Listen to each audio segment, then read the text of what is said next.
Okay. Supervisor Rabbitt, you may begin. So welcome everybody to our Sonoma Ready Earthquake Preparedness Town Hall. My name is Linda Hopkins and I am your 5th District Supervisor for the County of Sonoma. I want to make a brief mention about translation services. We do have translation services for Spanish translation available this evening. You can go to the globe at the bottom of Zoom and click Spanish. The link for the Zoom is also in the chat on Facebook, which we're working on getting up and going if needed. And with that, I'll hand it over to our Spanish translator, Jordi, to share that message in Spanish.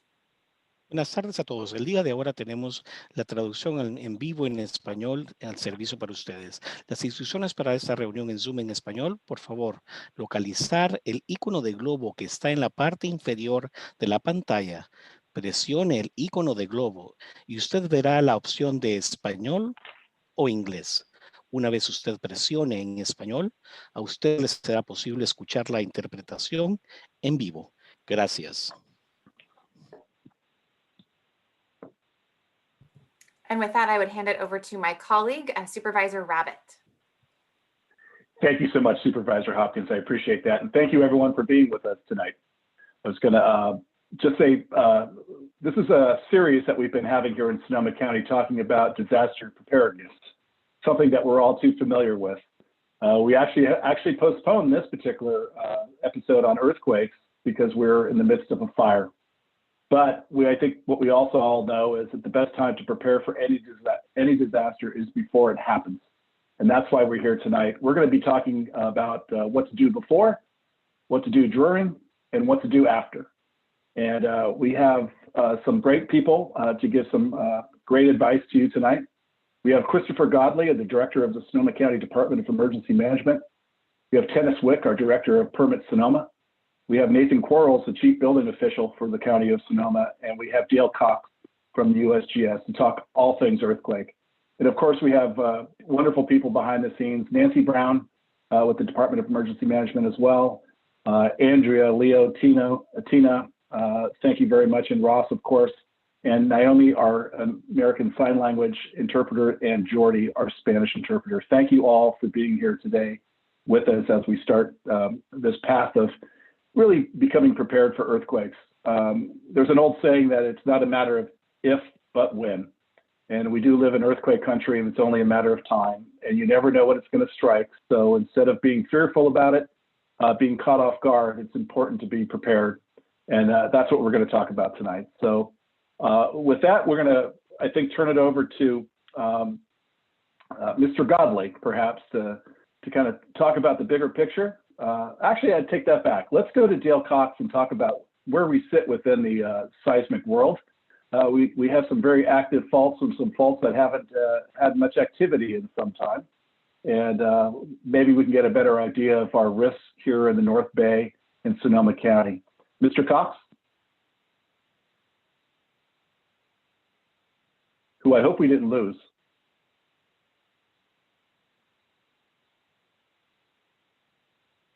Well, with that, we're going to have to spin a few records, and there we go. See, I was beginning to think it was my fault, but we have a few more faults in this county, and to get a little more information on those faults, Mr. Cox.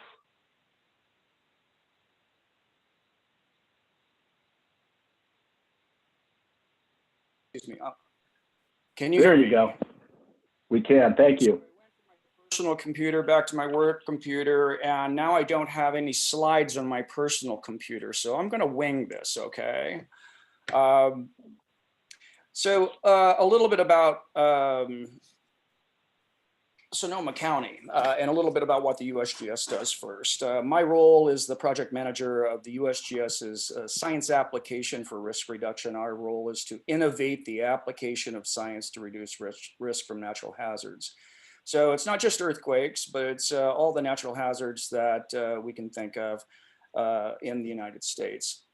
And however, our main product in what we call SAFER is our scenarios. We do these very comprehensive scenarios for emergency managers not just in California, but around the world as to what will happen in an earthquake. Okay, we kind of know what happened. We've seen what happened recently in Napa, and we may have age behind us, which helps us remember Loma Prieta or Northridge or something like that. But I want to tell you, Loma Prieta, which some of you may remember as the World Series earthquake in San Francisco, was not a direct hit.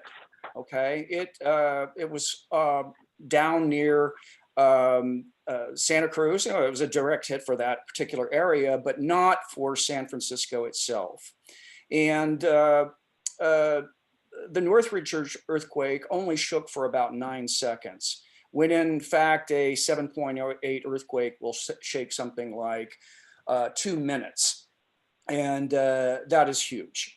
Okay, so what we've been doing is to create these scenarios with the community, with everybody that we can think of that has some sort of stake in the outcome of these earthquakes. We started off in Southern California to create the shakeout earthquake scenario. It was a 7.8 on the southern section of the San Andreas Fault. All of the sections of the fault tend to move at about 150 years, and it's been like 300 years for the southern section to move. Is it time? Probably, but and that's why we did it. But it may not happen for a long time either. Still, it's something to prepare for, and that's why we wanted to do it. The other earthquake that we did was, and we're just now finishing up, is the Haywired earthquake. We rolled out the physical damages of that, and we're now working on the social and economic impacts. We have it done, we're just now publishing it. So that will give you a very good idea of what to expect from a major earthquake, because the Hayward Fault is probably the most urbanized fault in the United States.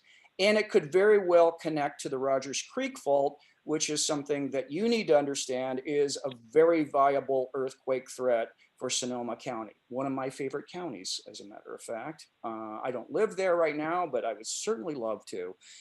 Anyway, while we did the Haywired scenario, we didn't attach the Rogers Creek Fault segment to it. So what we're looking at from like Berkeley all the way down to San Jose is a 7.0 earthquake. If we were to add the Rogers Creek Fault, it would be a 7.2.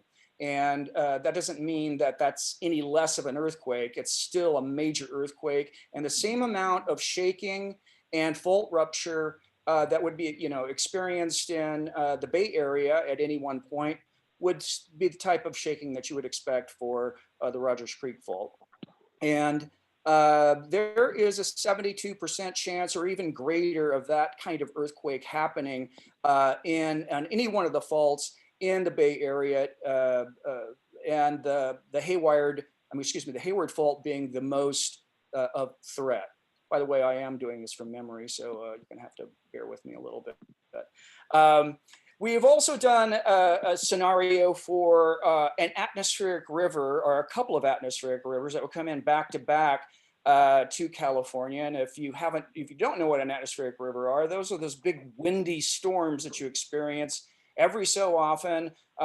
In 2017, we had an unprecedented number of those storms. Our arc storm scenario, as we called it arc storm, meaning an atmospheric river of 1,000 on the scale yet to be determined. And it flooded the Central Valley anywhere from 300 miles long and 60 to 12 miles wide. This is the kind of storm that we experienced in 1862, which changed the whole nature of the Bay Area. I mean, not the Bay Area, but California, as far as what our, it was a cattle ranching economy but most of the cattle drowned in that storm. And so then it became a more varied agricultural environment. And it is now, I think, our largest economic windfall for all of California. Anyway, so we've done that scenario. Everything that we said would happen in that scenario happened. It didn't, the whole Central Valley didn't flood, but where everything fell, because the same amount of precipitation that we simulated in the arc storm scenario actually fell in 2017. It's just that it fell in 80 days as opposed to 23 days in the scenario. So the Central Valley did not flood, but where it fell as snow, everything that we said would happen happened. You saw a lot of snow piling up on houses, causing a lot of structural damage, flooding in Sonoma County as well. And we also said in the arc storm scenario that you could expect in Northern California a dam spillway to collapse. And so we know that that did happen as well. And so these scenarios, you know, I mean, many times there, you know, some of these impacts you can't expect because we understand what happens in earthquakes. And but we get very detailed into our scenarios to bring up new aspects of an earthquake that you may not have expected. For example, in the Hayward scenario, we know that the pipes that bring you water in the East Bay are very old. Some of them are made of cast iron or asbestos cement, and they will break and you won't have a lot of water. Now that's going to be a big deal for the firefighters because they're going to need to put out fires that are started by the earthquakes. And so right now we have partnered with the Seismic Safety Commission to bring this effort, partnered with the Seismic Safety Commission and California Office of Emergency Services to bring this to the forefront so that we have a better understanding and a better understanding of what we need to deal with as far as these large earthquakes. So that's what we're doing with the scenario. But we've also, some of the scenarios, we also want to do something that will engage the public in this. So for the shakeout, we created a exercise, a drop, cover, and hold exercise that we wanted to have at least 5 million school children participate in 2018, just like they would do it in Japan. And now even Japan is doing the shakeout. And not this year, but the year previous, we had something like 65 million people doing the shakeout around the world. For the Hayward scenario, we created the Outsmart Disaster campaign that is now turned over to the state. And they are going to be using that to reach out to smaller businesses that don't really have the wherewithal to ride out a big earthquake and these sorts of things. So that's what we're doing, and that's what I do with the U.S. Geological Survey. I kind of went on a little bit too long probably, but I'll turn it back over to you, David. Thank you. Thank you, Dale. I appreciate that very much. And I've been fortunate to serve as a commissioner on the State Seismic Safety Commission. I'm in my second 4-year term, appointed twice by Governor Brown. And we very much appreciate the USGS partnership. The Hayward event was really called that because it would be the first earthquake in this new digital age with all the reliance on technology that we have. We've not really had a major disaster in the times of all this new technology. So, and I know too that I believe one of the outcomes from the Hayward event was up to 69,000 homes with a over $28.4 billion in combined damage. So while our wildfires here in Sonoma County are catastrophic to us, the scale of that kind of damage is just really in a whole different ballgame, and it's widespread, and it really does create those problems. And we did look at fire after earthquake and making sure that we were prepared for that. So again, best time to prepare for any disaster is before it happens. So with that, I'll turn it to my colleague, Supervisor Hopkins, to introduce our next panelist. So our next panelist is our Sonoma County Director of Emergency Management, Chris Godley. And I think that, you know, I feel like actually even by having this town hall, we're almost tempting fate in the year 2020. I believe that earthquake is the one disaster that you have not experienced in your tenure as our Director of Emergency Management. You have certainly been through fire, through flood, and now pandemic as well. So I'm going to throw some salt over my shoulder, knock on a bunch of wood, and hand it over to you to share a little bit about what we're doing locally to make sure that we are prepared for this kind of a seismic event in Sonoma County. Absolutely. Good evening, everyone. Thank you, Supervisor. Briefly, I'd like to share with you a few things that I picked up that may be immediately relevant. I applaud everyone that's viewing this, given, as Supervisor Rabbitt indicated, and Supervisor Hopkins, the fatigue, the experiences we've had in the last 3 years are really astounding. But when I first came into this field some 25 years ago, our major focus was earthquake, because we do really believe that is the most significant challenge here in Sonoma County, despite everything we've experienced. And so I thought I'd share with you very briefly some notes that I had because just a few years ago, 6 years ago, I responded to Napa County, where I worked in response to their earthquake for about 3 months. It was a pretty significant challenge there. Their earthquake, if you may remember, was relatively modest. It was a 6.0 on the Richter scale, if you want to imagine that. It's not necessarily as big an earthquake as we might experience here in Sonoma County, but it's significant, and it was fairly localized geographically, but the effects were significant. We did see at least one fatality there, as well as several hundred folks injured, mostly because they injured themselves trying to pick up debris after the earthquake, which is an important point. There were 2,000 homes that were damaged significantly, and that means everything from cracked chimneys to moving off the foundations. And of course, the earthquake doesn't quite end. There are aftershocks that are going to continue for weeks and even months that continue to produce additional impacts in the community. That said, I would highlight just a couple things for most of us that live in Sonoma County, especially homeowners, and that is most of us don't actually have earthquake insurance. It is very expensive, and earthquake insurance really only kicks in when you've had major catastrophic damage to a home.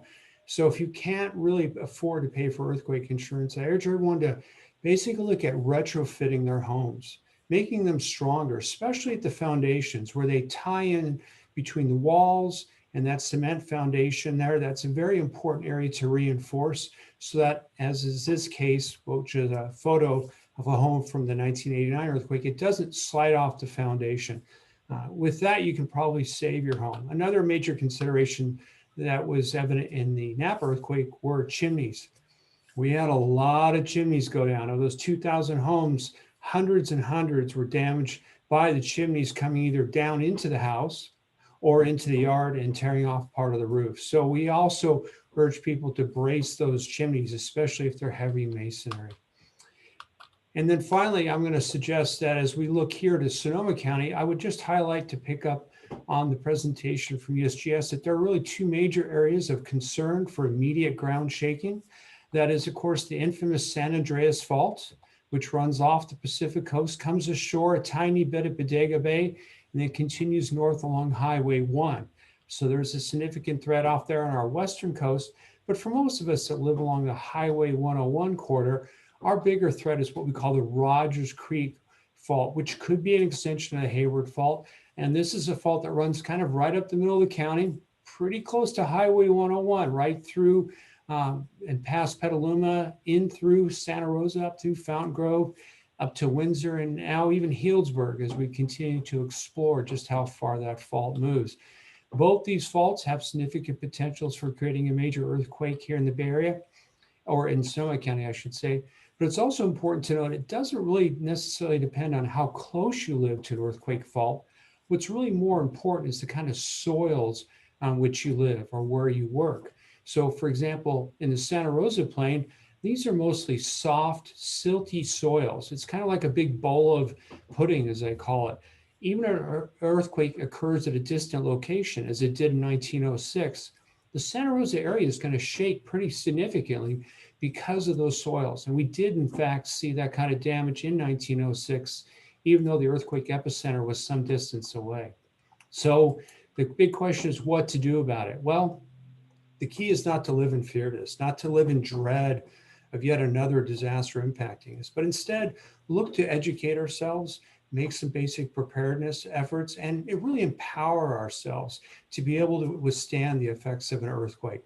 And so to that end, we'd urge everyone to take advantage of some of the preparedness information that we have online that's ready to go in both English and Spanish at socoemergency.org or socoemergencia.org. There you can learn how to do a few basic steps, which I'll walk you through. Basically, just do 3 things. Get a kit. We've talked about go bags, but you may need something a little bit bigger to withstand a long-term impact event like an earthquake, as well as make a plan for yourself and your family, and then stay informed. So to each of those, we really want people to be able to be on their own for at least 3 or 4 days, if not a week. Basically, water and food for all the family members and pets. You really want to have your first aid supplies, as well as prescription medications, and even copies of the prescriptions themselves. We also like to have people make sure they've got battery operated radios, maybe flashlights that are hand crank flashlights, as well as many of the disaster kit supplies that we've talked about in recent years, such as manual can openers and garbage bags. There's a whole list on our website. Maybe the hardest part of this is going to be having cash, putting cash aside, because the ATMs, the automated points of sale machines we use may not be useful, but if you've got some cash, you may still be able to get some supplies. We also urge everyone to have an evacuation plan. How are you going to get out of the house? How are you going to get out of your neighborhood? Can you designate a place for your family members to meet up afterwards? If you're at work and they're at school, can you find a place to get together? And also identify an out-of-town contact that you may be able to phone so the family members can communicate virtually. And also, how are you going to care for children and pets? Are there special needs in the home for which you need to have some special accommodations? And then finally, just really plugging in and staying informed. If you know what's going on, you're going to be able to respond. You'll be empowered to not only take care of yourself, your family, but you may also be part of the answer to helping someone else that may be in need. So having that battery operated radio is very important. Being able to receive community alerts and information that local governments might be able to provide, but connecting with neighbors is the most important thing. So if you have a chance now, get out there and have a good old block barbecue once COVID passes. That's going to be the best way for us to stay healthy and connected during a response to event. And then finally, if you're in the event, do drop, cover, and hold on. Get under something that's really heavy and hold on to it, and the shaking will pass. Our buildings are most likely not going to collapse. It's really the things inside the buildings that pose a hazard to us, like bookcases and picture frames. So by dropping, covering, and holding on, you're going to stay safe. So there are a number of other things we can talk about as questions come up, but certainly we also just ask everyone to talk about it with their families and get involved, get educated, and we'll see you at the end of the session this evening. That's it for my presentation, and I'll certainly wait to get questions as we go through the evening. Thank you. Thank you so much for that informative presentation. And I believe that my colleague, Supervisor Rabbitt, is going to introduce our next guest.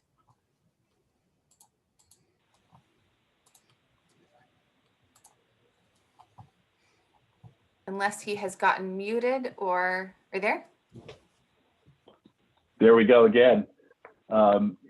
I want to make sure that people know that they can ask their questions either through Facebook or through the Zoom app itself. So if you have a question for our panelists, please post that and we'll make sure we get to it.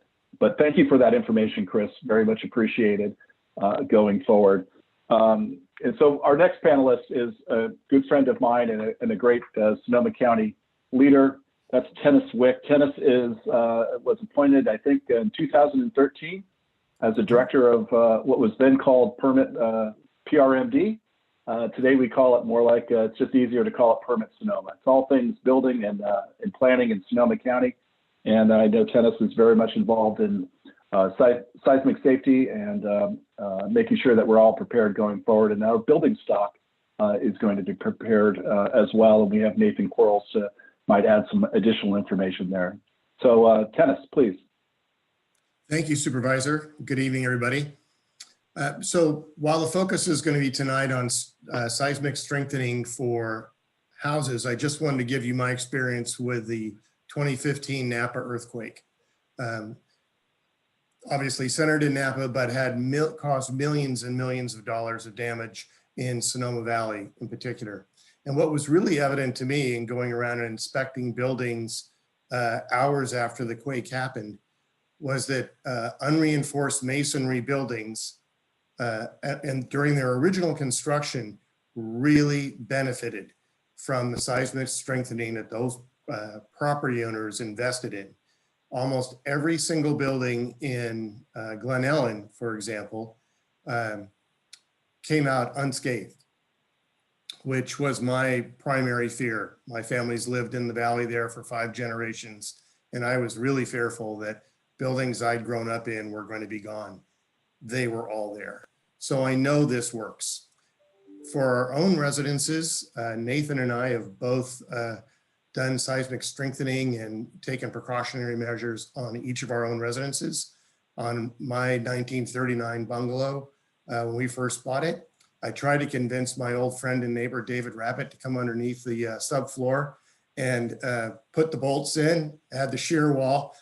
He claimed that the subfloor was too small and deferred to a smaller neighbor who's now city engineer in Petaluma. But it was well worth it. For $1,500, we were able to install the bolts, put in the shear wall. And then we also had a very tall chimney on the side of the house that if it fell inward, could take out most of the front of the building. So it already had cracks, fissures in the chimney. So with some friends, we erected scaffolding and took the chimney down to its shoulders. And those two things have helped keep the house safe.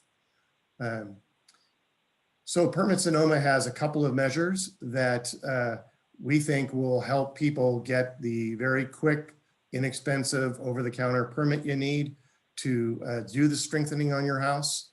And I'll hand it over to my colleague, Nathan Quarles, who's our chief billing official, to show you some of those exhibits and explain the process. Thanks. All right, good evening, everybody. I'll try not to get into too many of the details. What I want to bring up, I'm going to share my screen. I want to bring up some of the details that we get on these permits that Tennis was mentioning. There was a group of code official organizations that put together this. Let me see if I can figure out how to do it.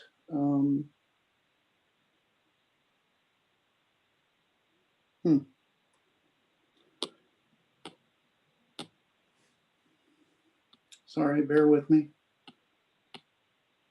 Share content.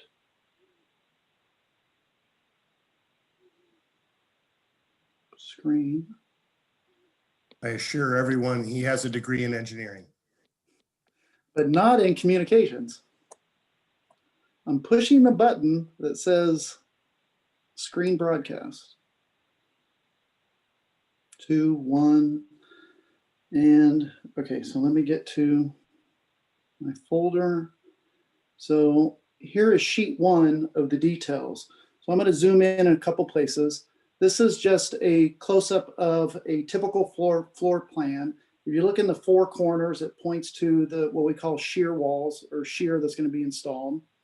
Here's a zoom in of that. So there's 3 basic elements. At the bottom, well, you see some shear paneling in the corners. Behind the shear paneling is blocks.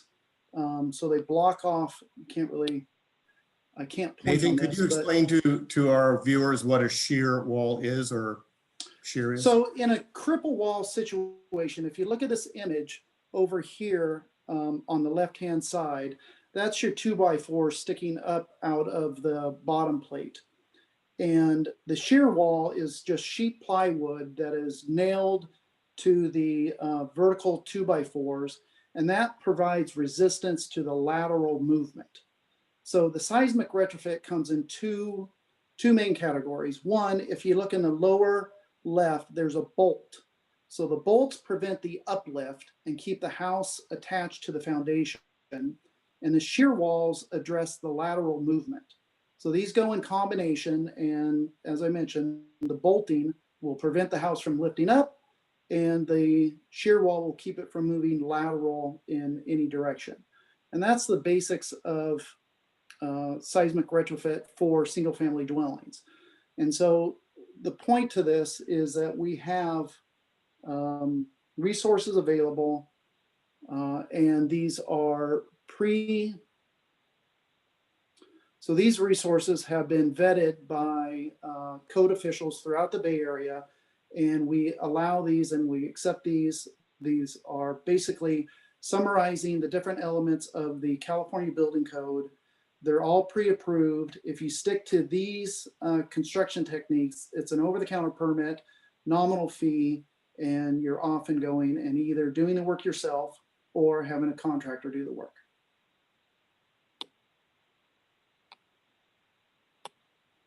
So that's what I wanted to share. Thank you, Nathan. I appreciate that. And I know that Dennis mentioned chimneys, and I know after visiting Napa and the earthquake over there, and what we know from earthquake everywhere. I mean, as you said, earthquakes, they move side to side, but then those forces can also make the building basically go up and down. So, you know, while many places around the country can rely on just gravity for the most part, we have these other loads that we have to take into account when designing buildings.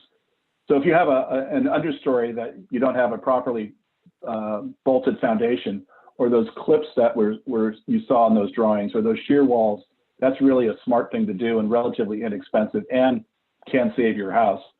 I think the other thing that we saw at Napa, and correct me if I'm wrong, is front porches that were vulnerable. You saw a lot of porches collapsed, and that's because the spindly little 4x4s that held them up were not necessarily stout enough to really keep that porch above you. Obviously, could be cosmetic, but it can also be very dangerous, especially as you come out that front door when that porch collapses. As again, Dennis mentioned, the chimneys, decks, especially elevated decks, can be vulnerable. Anything that's attached to the building like that, I think, is really worth pursuing. And I know as an architect working in San Francisco primarily, even after the '89 earthquake, we learned a lot of lessons about where to concentrate those loads. At one time, it was thought that you could concentrate loads in quarter sections of a building. And after that earthquake, when we had a few moment frames pop, it was really determined that spreading those loads out in different ways was a much better way to go forward. So the good thing is that every event we have, we've learned more lessons, which we're moving in the right direction. So I very much appreciate your explanations and the work that you guys have done to make sure that we can move forward. And certainly on the unreinforced masonry side, we still have some vulnerable structures, and we need to make sure that we make all the incentives possible that we can take care of those buildings. Unfortunately, or fortunately, depending how you look at it, some of those buildings are historic. We want to save, and we want to make sure that they're here for the next generation. The last thing I'll add on the building side is that there was a famous picture after the Napa earthquake of that building on the corner that had the whole facade fall off. And I think what people don't recognize is that performed as it was designed. That was a seismically reinforced building. And what happened was the bricks fell out, not in. So if you're in the building, you're safe. And the building did not collapse overall, just pieces of it. So a lot of it is this kind of damage control that we do in that regard. And I want to make sure that we are looking for our questions. Are there seismic retrofit actions which may be useful with a home on a slab foundation? Nathan, you want to talk about that? If you're on a slab, what should one do? The same thing I would imagine with bolting, but is there something else that we could do for those who have homes on slabs? Yeah, it's the same principle. If you're not going to have a soft story on slab, but you can go through and inspect the anchor bolts and make sure that they're the right size. On my example, I have a 1999 home and it was built to code, but when I inspected the bolts, they had rusted. And so the nuts were actually loose. I could turn them with my hand. And when I measured the bolts, they were between 3/8 and a half inch. I'm like, wait a minute, that's not the code. But then I inspected and looked at them and go, oh, well, they've rusted. So even though it may have been built to code or built, in the 80s or 90s, you still need to go through and inspect the home and check it out and make sure that everything's okay. But on a slab, I would increase the number of bolts to keep that thing anchored to the foundation. I think it's a good point. Building codes change on a regular basis, get upgraded on a regular basis. And as I mentioned earlier, we learn more and more about building technology. If your home is built and was built to code, it doesn't mean it's built to today's code. So it's always worthwhile, especially when you're trying to avoid disaster with an earthquake, especially to make sure that you are looking at that going forward. Supervisor Hopkins, I'm not sure if you have any or see any questions on Facebook. I think that we've taken care of what I saw on the Zoom chat. Yeah, I would like to jump in with a question regarding, what could someone do tonight, right, to prepare themselves for an earthquake? And I want to acknowledge that, not everyone grew up in California. We have folks who have moved here from out of state who didn't grow up in earthquake country. I grew up in Southern California. I remember being woken in the middle of the night to a shaking house. And I feel like automatic when I go into a home that's on the East Coast, it makes me nervous to have, a picture with glass above a bed, for instance. But, not everyone is necessarily thinking about those things, thinking about the fact that anything that hangs on your wall could become a projectile. I remember, being admonished to always have a pair of hard-soled slippers under your bed because, potentially glass could break and you could, injure yourself just trying to find your shoes. So my question for Director Godley or anyone else who wants to chime in is, are there really simple actions that you could take? Obviously, it's important to prepare that 4-day kit. But what could you actually do tonight just to take a glance around your home and see how you could potentially make it more earthquake safe? Sure, there's quite a bit there. Basically, just making sure you've talked to your family members about it. Saying, hey, if we had an earthquake, we should be together and getting ready for this. Certainly going to socoemergency.org and just printing out a little checklist to help guide your discussion or things that you could do. But certainly the first thing you need to do is go into your kids' room, if you have children, and if there's a big, heavy picture above their bed, you take that down. Then you go in your room and you take the big, heavy picture off the wall above your bed. It's the mirrors, it's the glass pictures that are going to cause some real problems for us when they come crashing down. I certainly have under my bed a pair of those hard-soled slippers with an extra pair of eyeglasses and a flashlight ready to go because as people do, they'll tend to walk around after the earthquake and they'll be stepping on all sorts of stuff they shouldn't be. So that might be the easiest thing is before you go to bed tonight, just slip those old sneakers or slippers under the bed with a flashlight, and that'll be one good step forward. I'd like to add one also that one thing you could do tonight is fill your car up with gas. Try to think of it this way as a half a tank is a new empty. Because you may have to leave and you may not be in a position to line up at the gas station. So that's one to consider. Great suggestion, and also one that's very relevant for wildfire season, which we are still in the midst of here. From an interior decorating perspective, I just want to say that, you can get it on, all the different little websites, tiny prints, all of those kinds of things. It's really great. You can get anything printed on a canvas, right? And it doesn't even need to have a frame. They do little wraparound prints. You can hang that above your bed. That's not something that's going to injure someone when they fall down, or cloths. I mean, there are so many things you can do, but definitely get anything that is glass or heavy away from where you sleep. Supervisor Rabbitt, do you have any questions to add? No, I'll just add on that. The other thing I think that everyone should do, and Chris mentioned this, right, is securing those top heavy pieces of furniture.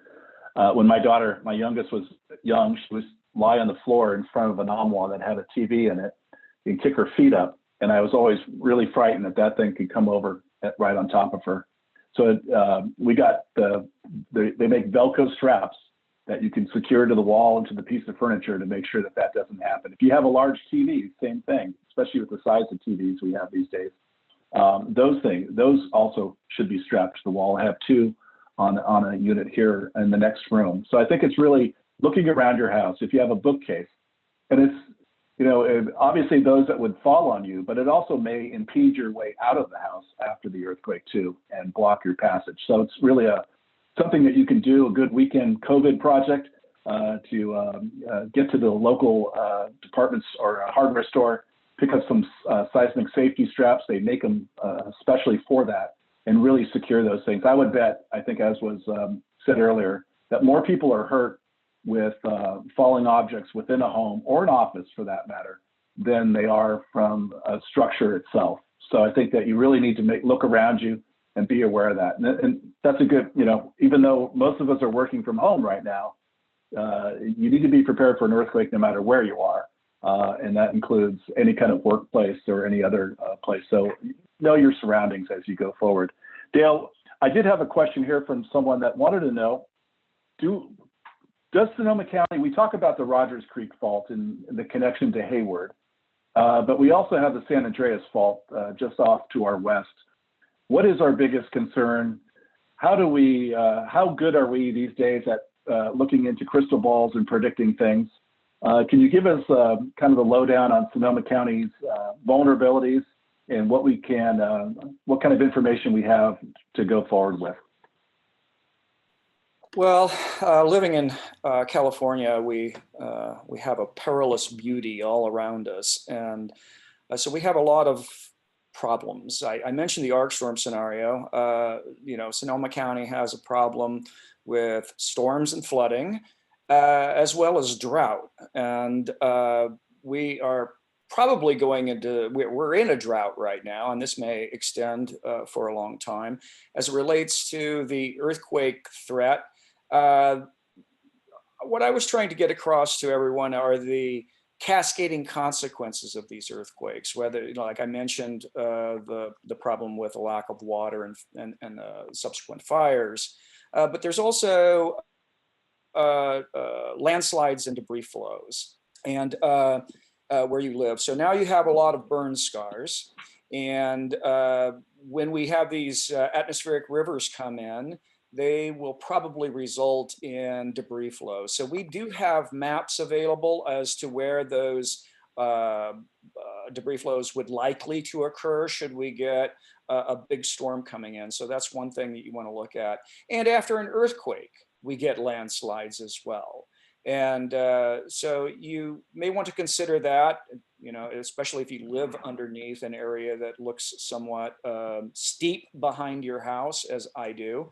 I also have a daughter that lives in Contra Costa County on the side of a hill, which is a very concern to her father. By the way, I had another daughter in Oakland in the first floor of a 7-story apartment building, and it was a soft first-story building. The greatest thing that I ever did was to convince her to move, and she did. So that was good. But I'm kind of jumping around here. We do have a lot of, so as it relates to, the San Andreas, if it were to rupture, you would get quite a bit of shaking depending on how long that rupture would be. It could be one section that was offshore, and that would probably not be a big issue. I think the Rogers Creek Fault is probably the biggest known fault that you have that would produce the most damage, though. I think I covered things. How about, I had a question from someone who lives out probably in Linda's district, out in the Redwoods. What happens if you live out in the woods with really tall trees? What happens with the trees during a major earthquake, if you can expand upon that? Well, you know what? I don't know that it's related to an earthquake, that is a big issue. They tend to be quite resilient in that way. But it would be a concern of mine. I don't know what you would do about it. My biggest, in 2017, wind and falling trees killed more people in California than flood. So, trees and wind are a big issue. I don't necessarily know what the issue is with redwoods. I will look at that because I have 3 giant ones right next to my house. I appreciate that. And maybe the last one, I have a question from Chris about where's the best spot within your house to keep your earthquake emergency supplies. He keeps his in his garage and is questioning whether that's the best spot. And maybe on top of that, and Tennis or Nathan or Chris can answer, I remember being young in San Francisco, and when there was an earthquake, my mom would grab us and put us in the doorway. And now I understand that perhaps the doorway is not necessarily the best place to be. So maybe we can talk about that as well. I'm not sure who can take that for us, but where's the best place to keep your supplies? And then where should you be within the house when that earthquake hits? Sure. So to answer the location, the best place to get or put your supplies is where you can get to them later. let's be honest, most of us don't have huge closets inside the house or by the front door, which is literally your best bet. If you can get your disaster kit in a tub at the bottom of the closet by the front door, that's usually a good bet.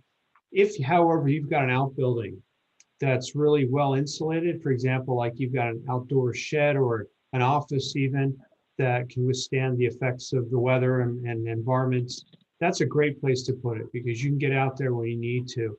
But you can't really put them in a metal shed because a metal shed gets too hot, too cold, too wet, and it'll just destroy your supplies. So you're better off actually keeping them in the garage if you don't have another location for them. And as for the doorway, that's what I was taught when I was a kid, except they didn't tell you to sit on the side of the door with the hinges. So you'd sit on the side of the door frame with the doorknob would come around and whack you in the head. So we don't really tell people to do that because people get pinched fingers or anything. It's better not to go running across a room to find a doorway. It's better to, because the doorway is really designed to protect you if the building was going to come down, with the idea that the doorway was a stronger place to be from the structural perspective. But really, it's the interior contents you have to be most afraid of. So you're much better underneath the kitchen table than you are maybe running across the room to a doorway because stuff won't fall on you there. But I'd certainly turn it over to the building expert for more. Well, if the building expert doesn't want to weigh in, I just want to say something about the doorway. So after I think it was the 1868 Fort Tejon earthquake, most of LA was leveled, and most of LA was built, with adobe houses. And so the only thing that was standing was the doorway. And so that's why that has crept into our understanding of earthquakes, and it keeps being perpetuated by our mothers and our fathers. So let's just stop that right now. And also the triangle of life, that's just a crock. And drop, cover, and hold on is your best bet. That's good to know. It made it all the way to Ireland to my mother to find those doorways. So we do appreciate that. I know that if you're in a car during an earthquake, you should pull over and stop, and you should set your parking brake. I know that if you're in bed, the best thing to do is to turn face down and cover your head and neck with your pillow if it's a really strong earthquake, obviously. If you're outdoors, stay outdoors and away from buildings. And if you are inside, stay inside and don't run outside, because that's when things from the building may collapse on you. So it's really about being aware of your environment and just not panicking. And I know I do admit to get nervous during earthquakes. I know it's true because I shake uncontrollably. No rim shots there, but thought I'd throw that one in. I had saved that one all day. We do have a question on the we do have a question on the chat that asks about all things being considered. Is it better to be on a top floor or a bottom floor of an apartment building? Nathan? I would say I know if you're in a top. high rise, you're going to shake a little more on the top, and I'm not sure if that's true of a mid rise or it's a low rise apartment building, but I'd like to say something to that. So if please, Dale. It depends on the apartment building. If it is a soft first story, so that you understand what that means, it's like a big opening, like a garage or big windows on the first floor that does not have the structure to it, or particularly tuck under where you park under the apartment building. If you're on the floor above that and there's one above you, I would suggest that it would be best being on the top. And that is probably one of the most typical soft story conditions we find in Sonoma County. The old 50s and 60s apartment buildings with the tuck under parking in back, and the corners of the extended portion of the building may only be supported by 2 poles. That's the kind of place you don't want to be underneath, and you don't want to be in it. Right. We've got a couple of questions from Facebook. One from Debbie, which notes that there was a big quake in Alaska last week that did not end up impacting us here, but depending on the location of quake, magnitude and depth, our coast could be at risk for tsunami. So I was wondering if Director Godley wanted to talk a little bit about tsunami risk. You know, one thing that I do want to mention as the representative for the coast is that we're actually pretty fortunate with the way Bodega Bay faces. It actually faces south, not west. And so it's actually one of the sort of better prepared harbors just naturally in the coast of California. But that does not mean that it would not be impacted by the surge from a tsunami. So maybe Director Godley, you could talk a little bit about tsunami preparedness, how much warning we usually get, how we'd get the word out in Sonoma County for folks to literally, hopefully head for the hills. Oh, it's a great question because they do often come in pairs. It's important to note that here in California, we're subject to two different kinds of tsunami threats. One is what we call distant source. That means there's an earthquake in Peru or Japan or Alaska, which generates a big wave. Now that wave could take hours and hours for it to get here, basically. So we would be able to get warning from our Pacific Tsunami Warning Center, and using our own warning systems, alert folks on the coast, residents, visitors, campers in the campgrounds to kind of head to high ground. That's the most common kind of tsunami we might see, but there also is the potential for what we call a near shore or near source tsunami, which means if we had a little earthquake right here on the San Andreas Fault, for example, we could conceivably see a tsunami arriving on the California coast very quickly. Now, we're blessed in that the type of fault lines that we have off the coast of California won't produce a tsunami that would arrive here within just minutes. That's more the situation that's facing the Oregon and Washington state area. They would get a much more dangerous tsunami quicker than we would. But it's a good idea, and I'll say this quite bluntly because I think it will stick in your head that way, but if you're on the beach and there's shaking, you need to leave the beach and go to high ground. So I'm going to tell you, if it shakes like hell, run like hell, okay? That'll stick in your head next time you go to the beach. So apologies to everybody, but that is my job, to save lives, and I'm hoping one of those will come through. So, but fortunately, we're blessed here, and that probably won't be the issue. But it is important to note that, especially those that live on the coast, to be aware of that. And we have posted signs out there, and we do our public education as best we can. And it is a challenge. Chris, as you know, these days, if I run like hell, I shake like hell. So something to watch out for. I did have a question here about the safety of local dams. And I know that our local dams, we co-manage with the U.S. Army Corps of Engineers. And I know that the engineers have I believe it's an annual or thereabouts inspection service. Can someone speak just about our local dams? And I'm happy to say too that our local dams here in our county, Lake Sonoma, is relatively new. So I think that also helps us. Chris? Yeah, so certainly we are blessed that the major dam here is relatively new, well designed and well constructed. It's not considered to be at risk or at jeopardy at this point for earthquake. The earthquake fault line doesn't directly pass through the dam. We're not looking at the same kind of issues regarding construction standards as you're seeing, say, in the South Bay near San Jose. So that major dam is probably going to be okay. And by the way, the Army does maintain it very well. They have seismometers on the face of the dam to determine if, in fact, the dam has been subjected to seismic stresses that are significant, or if there's a challenge with the structural integrity.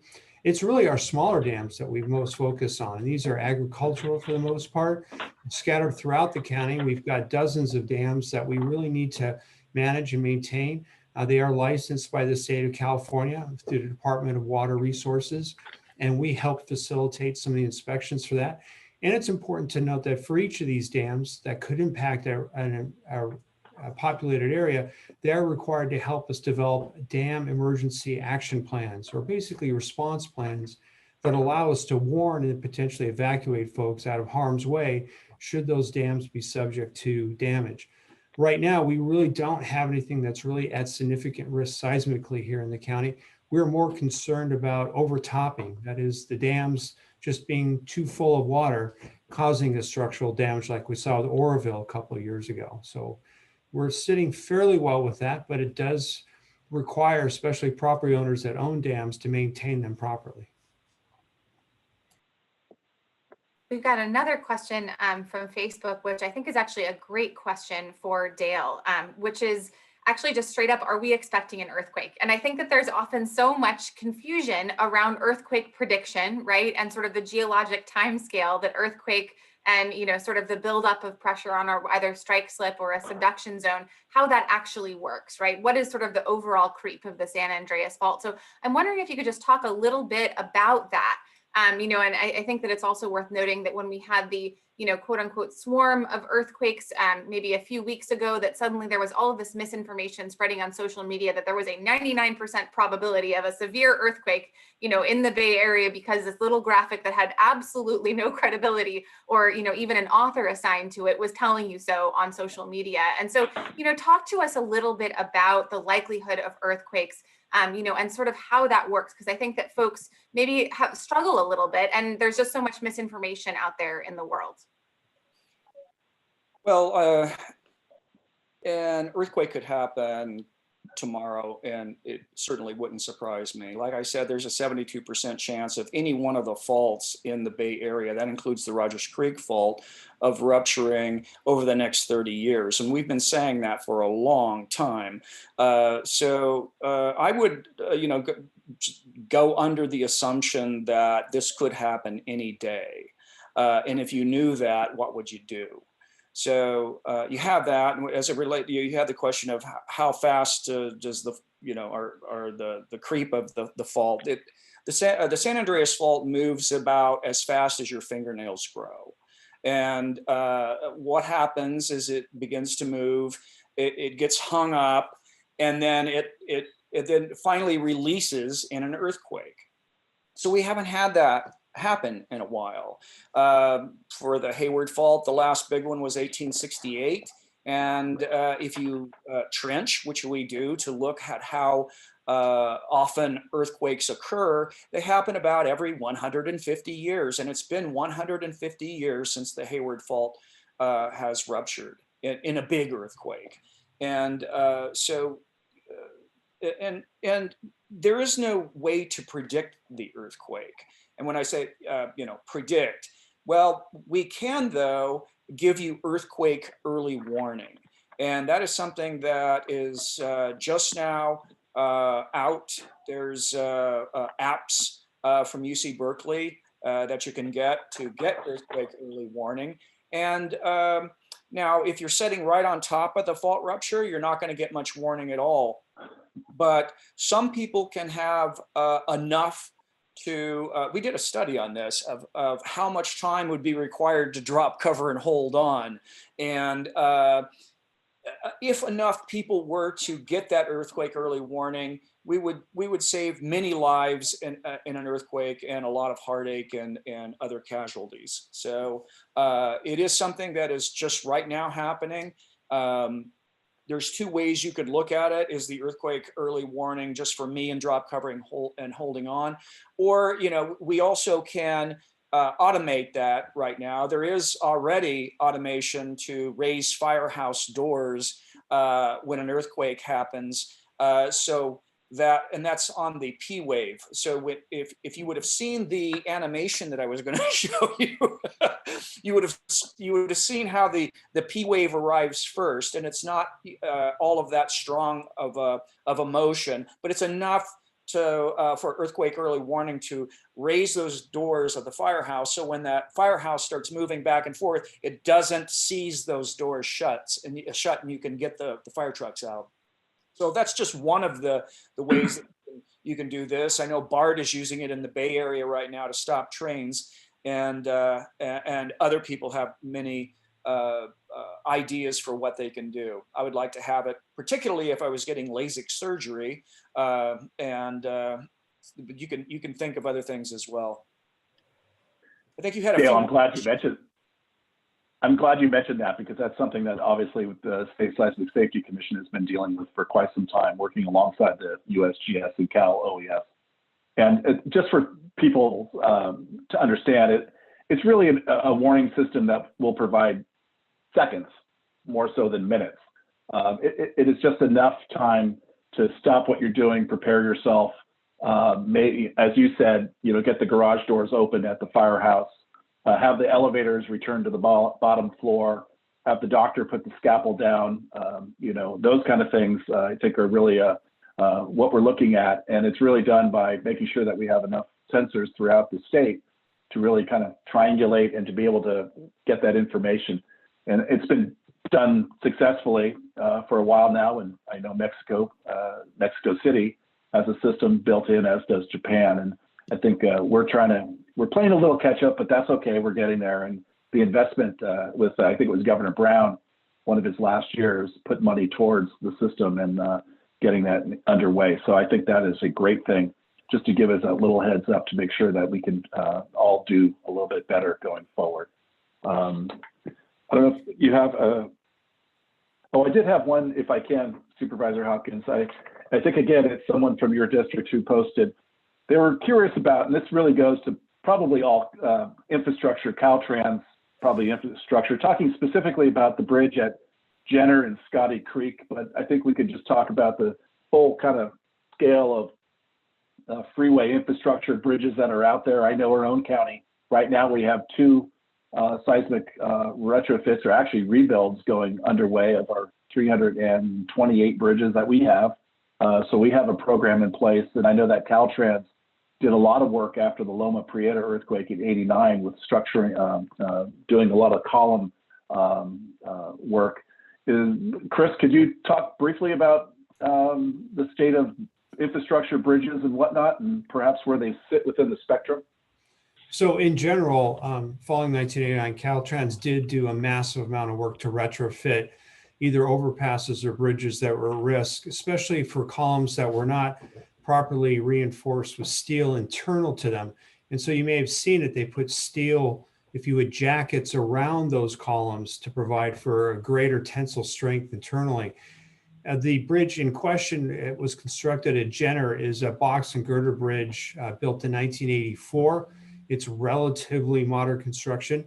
It is not state of the art, but Caltrans has reinforced a couple key joints on that bridge at this point to make sure it wouldn't collapse completely. It is due for it is due to be replaced in the year 2035. So it's designed to perform seismically until that time.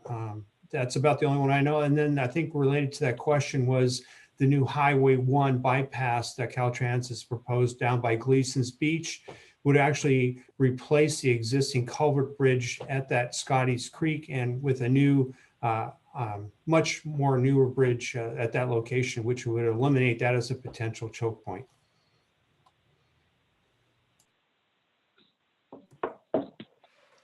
That's good information. Good information. Thank you for that. Supervisor Hopkins? Yeah, we've got a question from Melissa via Facebook, which is, what about gas lines? So, I think a question of if your house sustains damage, how do you respond to that? How do you deal with things like gas lines or propane tanks? Because this is also West County. So again, this is Chris Godley. I could just add that gas is a significant concern. We saw in the Napa earthquake where there were a few fires that were started primarily from either ignition sources that were already lit inside the house or gas that escaped later. For those that have it, liquid natural gas, especially in West County, propane, those tanks need to be bolted down. There are seismic restraints that are required now as part of code. And that's to keep the tank from bouncing around and breaking that gas line. For those of us that live in larger structures without natural gas, you can buy automatic shutoff valves that will drop in, if you would, and shut off your gas in the event of a major seismic event. But what we're urging everybody is not just to rush out after an earthquake and shut off your gas. You really do need to shut off the gas if you suspect there's a leak, like you smell it, you hear it, or you can see a gas line broken, like behind the washing machine. And at that point, you could turn off the gas. But if you turn off that gas, do not turn it back on. Okay, it takes a utility worker to come out and inspect your house and pressure test your lines before they can re-energize or repressure that natural gas line. So we're urging people, don't turn it off unless you feel that there's a need. And if you have turned it off, you need to have someone coming back out and do it for you to turn it back on. Thank you so much for that safety warning.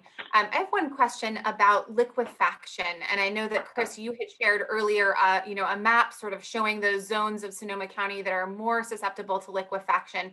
I think it's really important for folks to recognize that it's very different if you are built on bedrock versus if you are built on alluvial floodplain, or like much of the Bay Area, actually infill into the bay, right, which is extraordinarily susceptible to liquefaction. Where should folks go to learn more about their susceptibility, particularly to liquefaction, in terms of accessing soil types, or, accessing that map that you shared? And I think this would be actually a great question for either Chris or Dale to talk a little bit about that risk and how folks can dial in on, would I be at high risk of that kind of movement in the event of a severe earthquake? Chris, you want to take that one?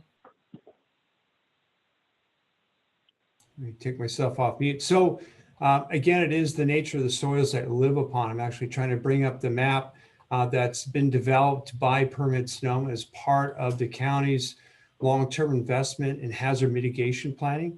It's part of our general plan to identify natural hazards that exist in the community. In addition to seismic direct shaking effects, we're also looking at liquefaction. I'll try to bring up the map here, but I can let Dennis jump in. Can you bring up the severe ground shaking map? Yeah, we'll try. Yep. Yeah. This is the one that shows that we're in the 101 corridor. We're essentially all invited to the same party. I think it's much more dispositive than the earthquake fault maps themselves.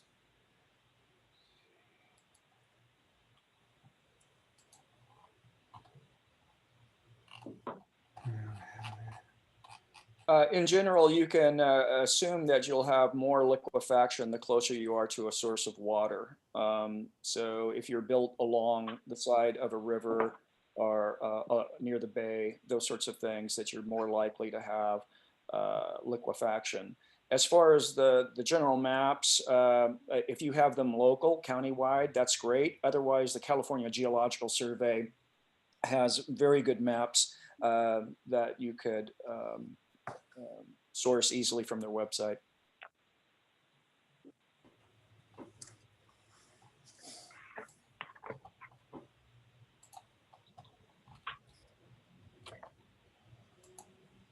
That's great. We know that everyone remembers '89 in the earthquake. There you go. Looking at the Marina District in San Francisco and seeing the sand actually just erupting from the asphalt. But how susceptible are we here in Sonoma County, Chris?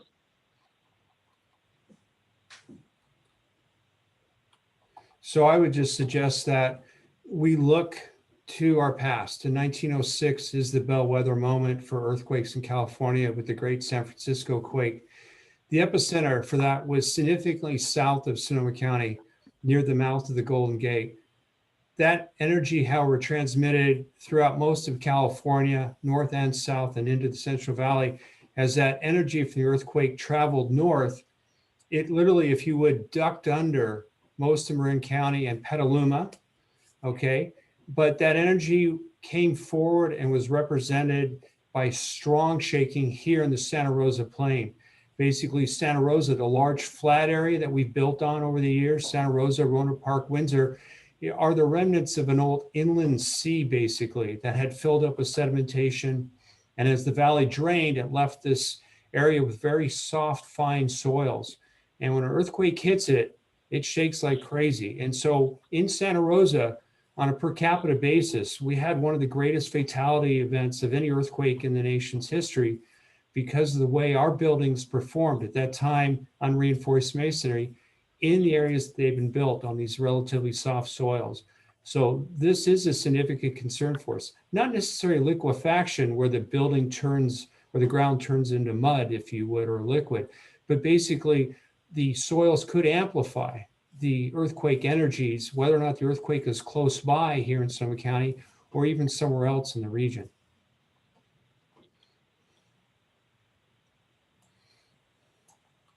That's really good information. Thank you so much. And again, I think everything that we've heard today is really just, I think as Dale mentioned, earthquakes can happen anytime, anywhere. And as I mentioned earlier, it's not a matter of if, but when. You need to prepare today for that earthquake before it happens, and the best time is right now. So it's really important, I think, to make sure that you make an emergency plan with your family, protect your home, do those things, strapping the top heavy pieces of furniture to the wall and taking down the heavy mirrors over beds or paintings and whatnot. I think you need to talk about earthquakes with your family so that everyone knows what to do. I think discussions ahead of time really do help reduce that fear, particularly among younger children who might not have ever experienced an earthquake. And really just practice that. Practice to talk about it, drop to your knees, cover your head, hold on to sturdy furniture. And then, as we said afterwards, just know that, know where your gas line is, know how to shut it off, assess your surroundings, make sure that you're in touch with your neighbors, do all those things that good Sonoma County disaster-prone people have been doing for some years. But just know it's going to be a little different, more widespread with an earthquake going forward. And I think as we wind down, I just want to, again, say thank you to all the panelists for being here and participating. Thank you for folks who posted questions, and hopefully I think we got to all of them. And Supervisor Hopkins, I'll let you have the last word. Although I do have one comment I could make, but I'm waiting for the last dad joke. I feel like that's your sort of, repertoire. Well, I do have this right one. there. And Dale, I was looking at the history of California earthquakes, and I know that we had those two in Ridgecrest, on July 4th, followed by July 5th, 2019. And I think the first one was 6.4, and then it went to 7.1. And Ridgecrest is way down there out in the desert. And I know that there was some damage, but not a lot. But I know that some snakes were really rattled. Nothing. Crickets. Anyway, that I worked on all day. But I think it's really important to make sure that we continue to keep these things going forward. So, Chris, to you and your department, thank you so much for arranging these town hall meetings, making sure that we're all prepared. To Tennis and Nathan, I know that you'll work with anyone who wants to come in and look at how they can strengthen their structure to make sure that it survives that next quake that's out there, and to make sure that they're safe. And we really do appreciate it. And thank you so much for everyone who helped make this and put everything together. And Dale, thank you. You're always wonderful, even though we didn't get to see your slides. Thank you for your great work, and continue going forward. And thanks for taking the time tonight. So I think with that, and I have no more jokes. Apparently I didn't have any to begin with, but that's it. So thank you all. Good night, everybody. Good night. Bye-bye.